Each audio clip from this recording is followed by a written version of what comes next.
खरं तर एखादी मुलगी प्रेमात पडली आहे हे कसं ओळखायचं? तर त्यासाठी काही अंदाज म्हणजेच ठोकताळे आहेत. आपण म्हणतो व्यक्ती तितक्या प्रवृत्ती.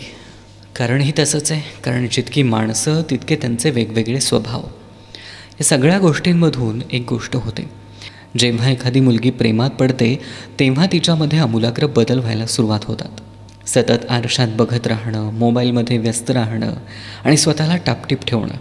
अचानक होणारे हे बदल स्वतःसाठी नसतातच मुळी. हे बदल असतात त्या व्यक्तीसाठी जी व्यक्ती आपल्यासाठी स्पेशल आहे. त्याच्या नजरेत भरण्यासाठी, त्याला आपल्याकडं आकर्षित करण्यासाठी हे सगळे बदल केले जातात. मग मोबाईलमध्ये तासनतास बघत राहणं आणि मोबाईलच्या आणि चेहऱ्याच्या खर्चात होणारी वाढ. आणि आधी एक वेळा पण चेहरा न पाहणारी मुलगी दिवसातून 100 वेळा तरी चेहरा पाहून त्यात कसं आवडेल किंवा त्याला कसं आवडेल, त्यात आपण कसं दिसतोय हे बघत असतात. मुलांचंही कमी नाही बरं.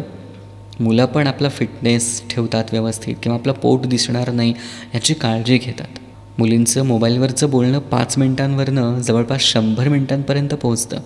किंवा आपल्या आजूबाजूच्या एरियातली नवीन फिरण्याची ठिकाणं शोधतात. आणि मुलगी प्रेमात पडलेली असेल ना तर एक गोष्ट नक्की होते, तिच्या चेहऱ्यावर कंटिन्यू स्माईल येते आणि ती कुणाशीही बोलताना स्माईल करतच बोलते आणि अगदी हॅप्पी असते, आनंदी असते. तिच्या चेहऱ्यावरचा आनंद सांगून जातो किंवा तिच्या बोलण्यातला जो कॉन्फिडन्स आहे तो सांगून जातो की ती कोणाच्या तरी प्रेमात आहे. तिच्या नजरेत ते प्रेम दिसतं. भलेही तो कोण आहे ते आपल्याला माहिती नसतं, पण मुलगी प्रेमात पडली आहे ह्याची मात्र तिथं खात्री होते.